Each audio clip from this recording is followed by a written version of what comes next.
नमस्कार विद्यार्थी बंधुगण मु डॉक्टर क्षीरोद चंद्र बेहेरा आपण मानकु मोर यूट्यूब चैनल को स्वागत जनाऊँ। विद्यार्थी बंधुगण आपण माने विशिष्ट कवि दिवगंत कवि राजेन्द्र किशोर पंडा शैलकल्प कविता पुस्तकटी आलोचना करने बारंबार अनुरोध करथिले। आपण मानको अनुरोध को सम्मान देवाकू जाई आज मु शैलकल्प कविता पुस्तक संपर्क बा सेथिरे स्थानित थिबा कविता गुड़िक संपर्क मु आलोचना करने जाऊँगी।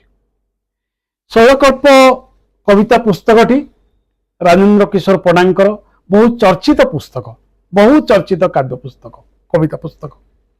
यह 1985 मसीह केंद्र साहित्य एकाडेमी पुरस्कार पाई 1985 मसीह। कविता संकलन रे मोट 32 कविता अच्छी। शैलकल्प कविता पुस्तकटी को कवि दुई भाग रे विभक्त करछथि। प्रथम भागटी होची डर भितरे डंगा। प्रथम भागटी होची डर भितरे डंगा, एथिरे 18टी कविता रही। द्वितीय भागटी होची पश्चिमाशा पूर्वमय। पश्चिमाशा पूर्वमय एथिरे 14टी कविता रही एवं सर्वमोट एथिरे 32टी कविता रही। तेबे ये कविता गुड़िक विभिन्न भाव चेतना द्वारा प्रायोजित। कविता गुड़िकर ना आपण मानक मु कहि दउछि ताले आपण माने बुझिजिबे जे एथि केते भिन्न भिन्न प्रकार कविता रही। डर भितरे डंगा प्रथम भागटी सेथिरे थिबा कविता गुड़िकर ना कलम लागी बलम उठाइबी किया, जीवाकू हेबो दूर बहु दूर, सबु बापा कवि हो जातु, मु तमर तट मात्र, निद माटी छाटी देइछि, 12 वर्ष 12 मनंतर, दुख दियो दुख पाओना, एइने तमे कमर बंद खाड़ी थोइदेव जानी, केते समय बा ढेउ तार उठाण रे, माँ डाकी सुमरी देलु, सभारे लांछित हेले केबे केबे, जोठी जेतेबेले जिए भी कांदू, अंधार भितरे गोटिए गोटिए गोपन कथा, गोटिए बोली गोटिए फूल, कामपाल हलाग्रे हस्तिना परी, तुमे एमिति एक समुद्र, तोते मो भल पाइबी एमिति किसी शर्त नथिला। ये होची प्रथम भागर कविता डर भितरे डंगा। द्वितीय भागटी होची पश्चिमाशा पूर्वमय।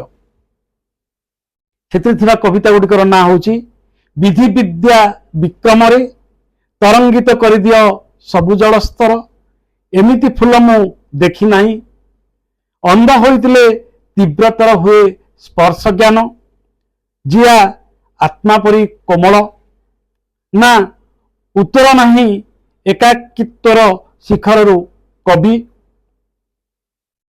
शिखर रे पल्लवी थाए, पहली निगिडा तोर बहु दूर, एपरिकी छतुटाए भी,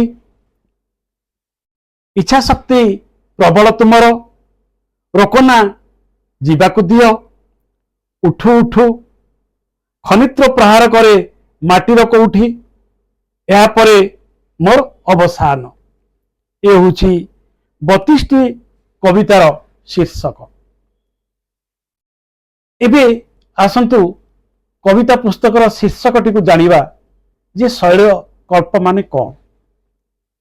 शैलकल्पर अर्थ होची शिखर को स्पर्श करिबा, चरैबती अटकी न जिबा।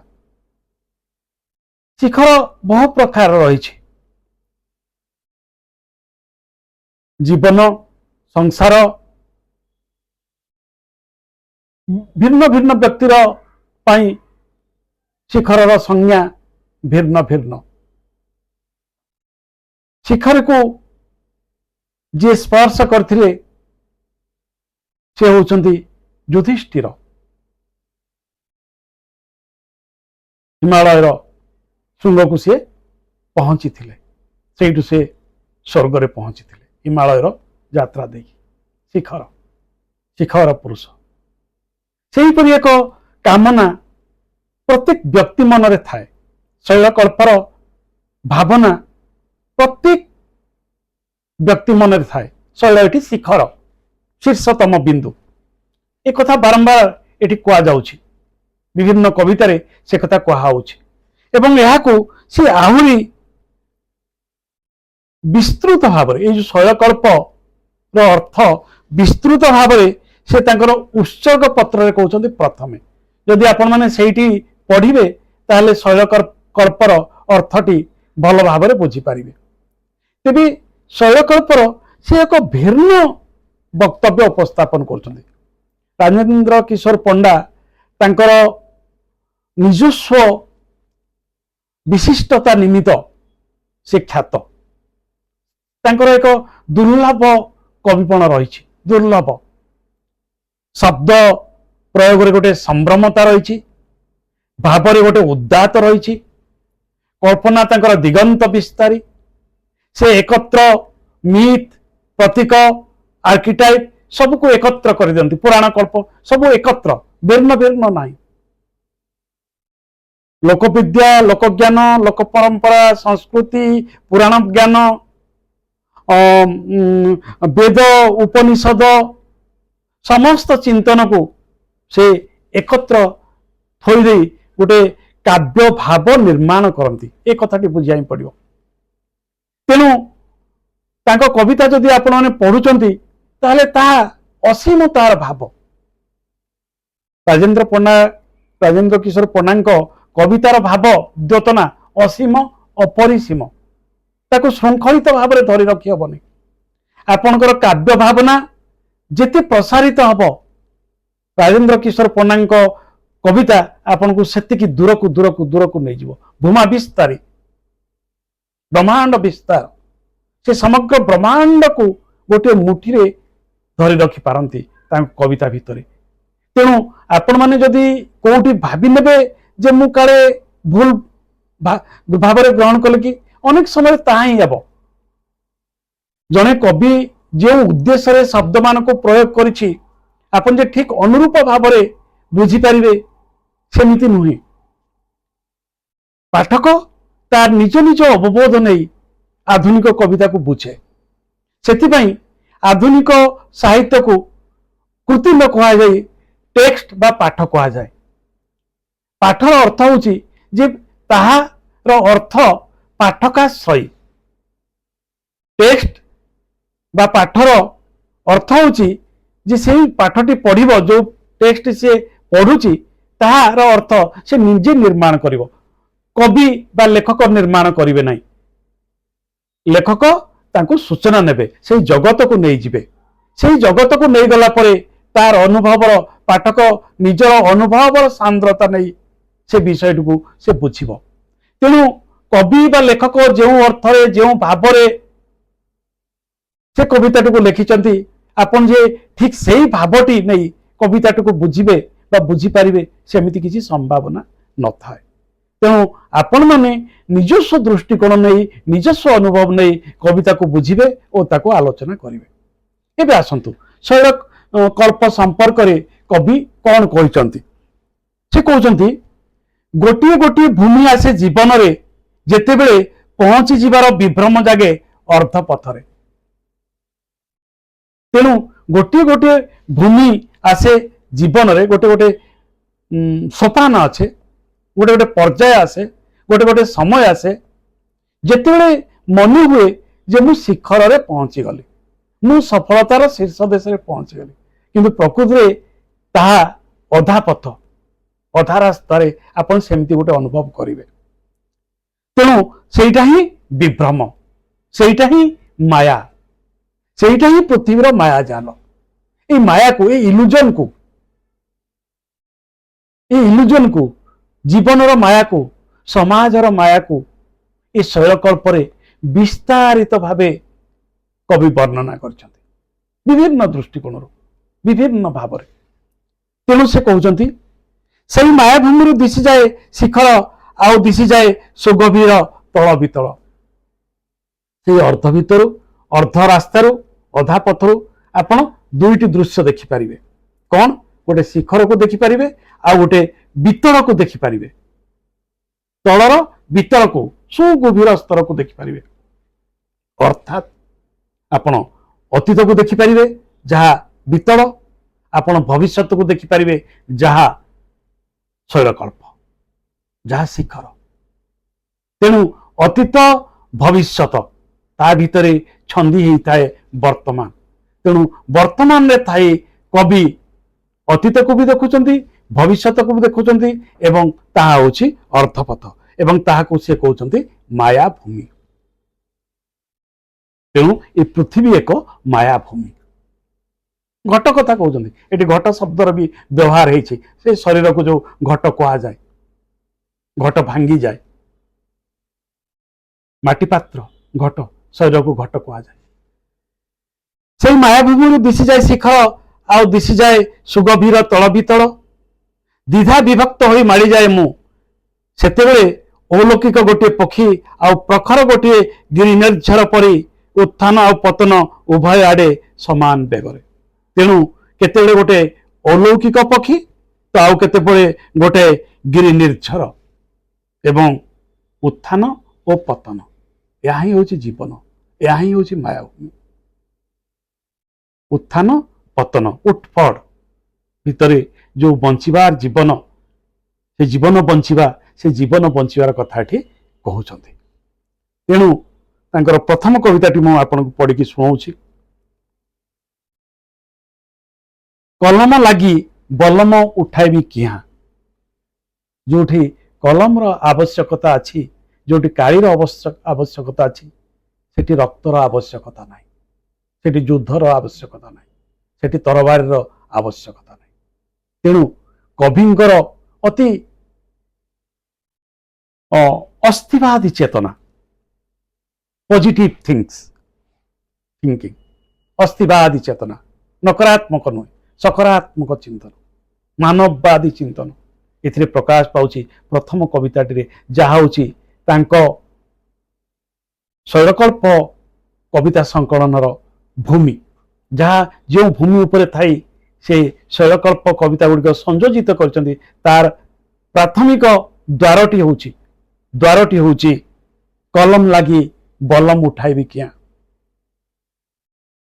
देखो के चमत्कार भाव से कविता टी आरंभ कर बुंदाए कणाए दानाए वसुधा को मनीष को कौन बा दे पारिछे नुआ आमे बुंदाए दे पारछे कणाए दे पारछे ना दाने दे पारिछे नुआ जदि आमे दे पारिने नुआ किछि ताले भांगीबार बलम उठेबार क्षताक्त करिबार रक्ताक्त करिबार आमर कोनोसी अधिकार नाही सद्य छिंडी पड़िथिबा फूल को खंजी दे पारिछे डेम्फ सहित लुह को फेराई पारिछे आखि को किछि गोटे मुठेई धरिकी टेकी जा बोली उड़े दे होइछि सृष्टि बाहर को कवितार प्रयास कौन छुई पारिछि तार संभावना को ना नियति कथा कहउछि तेणु आमे सद्य छिंडी पड़िथिबा फूल को खंजी दे पारिने डेम्फ सहित लुह को फेराई दे पारिने आखि को बा किछि गोटे मुठेई धरी आमे सृष्टि बाहर को जाई पारिने फिंगी दे पारिने सबु ए सृष्टि भितरे सबु ए नियति भितरे सबु ए ईश्वरंक मायाजाल भितरे आमे आतजात बेले भी कौन लगे ना जीवन एक पृष्ठाबौड़ पराजय एटी होची भाष्य वक्तव्य जीवन होची एक पराजयर पृष्ठा पराजयर डायरी बेले भी कौन लगे ना जीवन एक पृष्ठाबहुल पराजय जार प्रति अध्याय प्रति परिच्छेद प्रति वाक्य दृष्टिभ्रम दिशे केवल गोटे शब्द विजय आमे भावु विजय शैलकल्प शिखर को पहुंचवा किंतु ताहा विजय नुहे अन्यतम पराजय ଅହଙ୍କାର, ପ୍ରମତ୍ତତା, କ୍ଷମତା ଏ କଥାଟି କୁହାଯାଉଛି।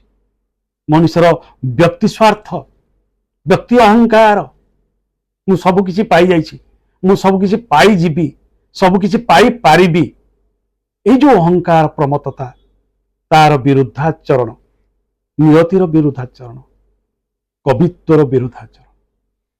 ତେଣୁ ନା ଏଠି ହାରଜିତ ନାହିଁ, ସାମ୍ରାଜ୍ୟ ନାହିଁ, ସିଂହାସନ ନାହିଁ, ଶିଖର ବୋଲି କିଛି ନାହିଁ, ଶୈଳକଳ୍ପ ଶିଖର ବୋଲି କିଛି ନାହିଁ, କହୁଣି ଉହିଁକି ନାଅ ଆସ ହାତ ମିଳାଅ ବୁକୁ ମିଳାଅ, ଏଇ ମାୟାଭୂମିରେ ସବୁ କିଛି ଅଛି। ତେଣୁ ଆସ ସମ୍ପ୍ରୀତିର ପ୍ରେମର ହାତ ମିଳାଅ, ବୁକୁ ମିଳାଅ, ଛାତି ମିଳାଅ। ଧାନ ସିସାରେ ଆହୁରି କ୍ଷୀର, ତୁତ୍ପକଟି ଆହୁରି ରେଶମ, ଅରଣ ଭିତରେ ଆହୁରି ନିଆଁ, ଆଖୁ ଭିତରେ ମହୁ ଭିତରେ, ଆଖୁ ଭିତରେ ମହୁ ଭିତରେ ଆହୁରି ମିଠା, ସଳ୍ପ ଗଛରେ ଅଧିକା ରସ, ଆକାଶ ଭିତରେ ଆହୁରି ନୀଳିମା, ଆହୁରି ଚନ୍ଦ୍ରିକା, ମଣିଷ ଭିତରେ ଆହୁରି ଆହୁରି ମାନବିକତା। ଭରିଦେ ଭରିଦେ ବୋଲି ଆଜ୍ଞା ଦେଇପାରିବାନି ସିନା, ପ୍ରାର୍ଥନା କରିବା ଆସ, ମାନବିକତାକୁ ପ୍ରାର୍ଥନା କରି ଆସିବା। ମହୁରେ ଆହୁରି ଅଧିକ ମିଠା ଭରିଦେବା, ଆଖୁରେ ଆହୁରି ଅଧିକ ମିଠା ଭରିଦେବା, ଜ୍ୟୋତ୍ସ୍ନା ରାତିରେ ଆହୁରି ଶୀତଳତା ଭରିଦେବା, ଆହୁରି ରୋମାଞ୍ଚ ଭରିଦେବା। କାହାରି କ୍ଷତି କରିବାନି, କାହାରି ଶତ୍ରୁ ହେବାନି, ନା ନିୟତିର, ନା ପ୍ରକୃତିର, ନା ମାନବ ଜାତିର। ଆସ ସମସ୍ତଙ୍କୁ ପ୍ରେମରେ ପ୍ରୀତିରେ କୋଳାଗ୍ରତ କରି ନେଇଯିବା।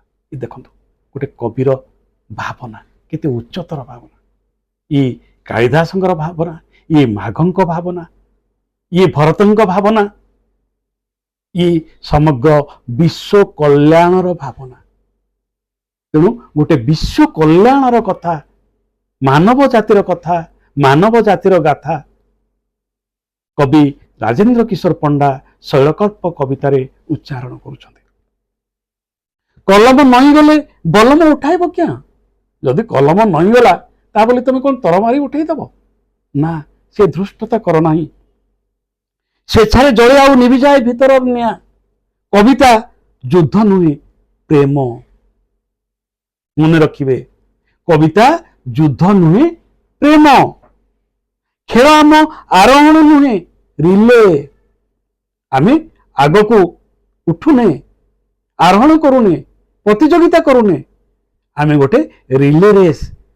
ଆଜିର ଏ ଦଣ୍ଡଟି ଆଉ ଜଣକୁ ଦଉଛେ, ସେ ଦଣ୍ଡ ଧରି ଆଉ ଜଣେ ଯାଉଛି। ଏ ହଉଛି ମାନବ ସଭ୍ୟତାର କଥା, ପିଢି ପରେ ପିଢି ଆଗକୁ ବଢି ଯାଉଥିବାର କଥା, ମାନବ ଜାତିର ଇତିହାସର କଥା।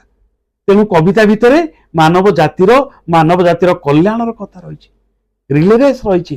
ଅବରୋହ ନାହିଁ, ଆରୋହ ନାହିଁ, ପ୍ରତିଦ୍ୱନ୍ଦିତା ନାହିଁ, ପ୍ରତିଯୋଗିତା ନାହିଁ, ଶତ୍ରୁତା ନାହିଁ, ମିତ୍ରତା, ମୈତ୍ରୀ। ଦୌଡ଼ି ଦୌଡ଼ି ଦୌଡ଼ି ନିର୍ଦ୍ଦିଷ୍ଟ ଗୋଟିଏ ବିନ୍ଦୁରେ ଅପେକ୍ଷାମାନ ତରୁଣ ଖେଳୁଆଡକୁ କଲମଟି ବଢାଇ ଦେଲେ ଆମର ଛୁଟି। ପରମ୍ପରା ପରେ ପରମ୍ପରା, ପିଢି ପରେ ପିଢି ଆଗକୁ ଯାଉଥିବ, ଆଗକୁ ବଢିବା ଚରୈବତୀ ଚରବେତୀ ହିଁ ଆମ ମଣିଷ ସମାଜର ଧର୍ମ। ଏ ତ ପରବର୍ତ୍ତୀ କବିତାଟି ଝିଅ ପାଇଁ ଗୋଟିଏ କବିତା। ଏହା ବହୁତ ଚର୍ଚ୍ଚିତ କବିତା, ବହୁତ ଚର୍ଚ୍ଚିତ କବିତା, ଆଉ ବହୁତ ଶକ୍ତିଶାଳୀ କବିତା। ଗୋଟେ ନିଜ ଝିଅ ପାଇଁ ବାପାଟେ କଣ ଚିନ୍ତା କରିପାରେ, ବାପାଟିକୁ କଣ ପରାମର୍ଶ ଦେଇପାରେ। ଯେତେ କବିତା ଅଛି ନାରୀ ମାନଙ୍କ ସମ୍ପର୍କରେ, ଝିଅ ମାନଙ୍କ ସମ୍ପର୍କରେ, ସେମାନଙ୍କ ଭିତରେ ଅନ୍ୟତମ ଶ୍ରେଷ୍ଠ କବିତା, ସବୁଠାରୁ ଶ୍ରେଷ୍ଠ ବୋଲି ମୁଁ କହୁନି, ଅନ୍ୟତମ ଶ୍ରେଷ୍ଠ କବିତା। ମନେ ରଖନ୍ତୁ, ଏ ବହୁ ଚର୍ଚ୍ଚିତ କବିତା। ଯିବାକୁ ହବ ଦୂର, ବହୁ ଦୂର। ଗୋଟେ ଝିଅକୁ ବହୁ ଦୂରକୁ ଯିବା ପାଇଁ ହୁଏ, ଦୁଇଟି କୂଳକୁ ଧରି। କେବଳ ଦୁଇଟି କୂଳ ନୁହେଁ, ବନ୍ଧୁ ବାନ୍ଧବ, ଆତ୍ମୀୟ ସ୍ୱଜନ ସମସ୍ତଙ୍କୁ ଧରି, ସମସ୍ତଙ୍କ ମନ ନେଇ ଝିଅଟିକେ ଆଗକୁ ଯାଏ। ସେଥିପାଇଁ ତାକୁ ବହୁ ଦୂର କୁହାଯାଉଛି। ଯିବାକୁ ହବ ଦୂର, ବହୁ ଦୂର। କାହାକୁ ମାନ କରିଛୁ ଝିଅ ମୋର, ସୁନା ଝିଅ ମୋର, ମାନ କଲେ ହବ ନାହିଁ। ତୋ କଥା କିଏ ବୁଝୁଛି ବୋଲି, ତୋ କଥା କେହି ବୁଝୁନି ବୋଲି ତୁ ମାନ କରନା, ତୋ କଥା କେହି ବୁଝିବେନି। तू समस्त कथा बुझापी जन्म नहीं झील मोर जीवाकू हम दूर बहुत दूर क्या मान करुचु झील मोर सुना झील मोर तो रुषा घर आगरे तोते अपेक्षा करुची जीवन खोलीदे कबाट आ जीवाकू हम दूर बहुत दूर जा मा तू परा घर करिबू घर तेणु घर करने को हेले बहुत दूर जीवाकू हम मान अभिमान रुषा सब छाड़ा को हम तोते सब सहिबा को हम समस्त को नहीं तोते आग को जावाक हम आलुअल पणिया तो पाखरे नाही तो पाखरे रही एक सुदीर्घ यात्रा आउ एक कोलाहलमय यात्रा तेणु तू प्रस्तुत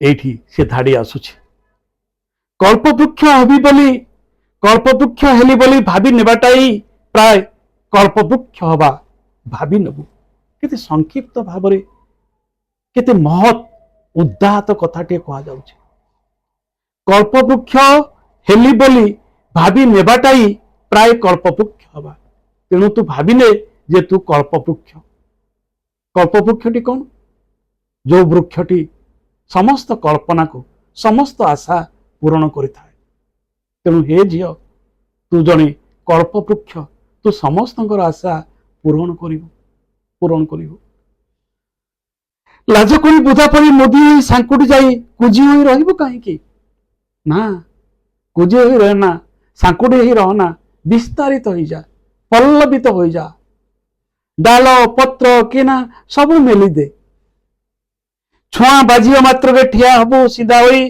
तोर परी पल्लविबु मेली देबु फूल मेढ़ फल भार पक्षी बासा डाल डाल पुणी किछि कंटार संभार मेली देबु देबु आ दियाइबु दे पद बोलिबु कोठी कृपण हबु ना दिया पद बोलाइबु जहा पारिबु जेतिकी सामर्थ्य सेही अनुसारे तू देई देबु केते बेले देबारे कार्पण्य करिबु नाही तो आकाश रे शकुन उड़िबे शकुन तो रहिबे डेणा फड़कई लौलुआण हेबु केबे तो मौमुआण हेबु तेणु विपद आसीबो बहु प्रकार जातना आसीबो तेणु तू लहुलुआण हेबु किंतु सेही लहुलुआण भितरे पुणी तू महुमुआण हे जु सेही लहु को तू महुरे परिणत करबे पारि केते सरागरे रांझी तू परसिथिबा सुआदिया तियण को थू करदेले प्रियजनटिए कोह चापी स्मित खेलाइबु तू आदरे गोटे तियण बाड़ी दउछु किए ताकू थू करदेला किंतु तू कष्ट नबुनु तू दुख करिबुनी स्मित हसी देबु कह चापी स्मित खेलाइबु अमृत गिनाक तोर विष हब नाही झियो अमृत तो केबे अईठा हुए नाही झियो तेणु तू जो अमृत परिसिचु ना ता विष हब ना ता अईठा हब अमृत सबुदिन अमृत तेणु तो हाथ रो बाहर थिबा सब जिनिस अमृत होई रहइबो एहा तू मन रखिता तेणु तू दुख करिबो नाही कातर हबु नाही संकुड़ी जीवु नाही लाज करी लता परी तू संकुचित हो जीवनु तू मेली जीवु तरु परी पल्लवित हबु माटी को फाटी जा बोली केबे कहबुनी मा पति होई जीवु आकाश ए दीटी धाड़ी रे किते कथा कहै छै तेणु तू केबे काहा को अभिशाप देबुनु केबे काहा को तू कौन से अभिशाप देबु ना माटी को फाटी जा बोली कहबु नहीं यदि माटी को जो दिन तू फाटी जा बोली कहबु ताले समग्र आकाश आसी से माटी भितर पशि जीवो एते बड़ तोर शक्ति एते तोर क्षमता तेणु क्या तू अभिशाप देबुनु कष्ट नहीं जीवु कष्ट सही जीवु दुख सही जीवु कष्ट दुख को सही जाई तू स्मित हस खेलाई आगक चलू दूर बहु दूर को ततला तावा परे माछ खंडे भाजी हेबा परी देखंतु उपमाटे केते शक्तिशाली उपमा ततला तावा उपरे माछ खंडे भाजी हेबा परी अंधार ही काथ जही छात जही चटाण जही बिछना जही सेठी जन्म भी कला सेठे राति तोर पुहाइबु शरत जन्म राति तेणु तोर जीवन होची ततला तावा उपरे माछ खंडे जमती भाजी हुए तू सेमिति संसार तावारे माछटे परी तू भाजी हो आउ से भाजिया भितर जे चटना जो छात जे कांथ से ही तो जीवन से माने ही तो जीवन घर भितर ही तू बांधी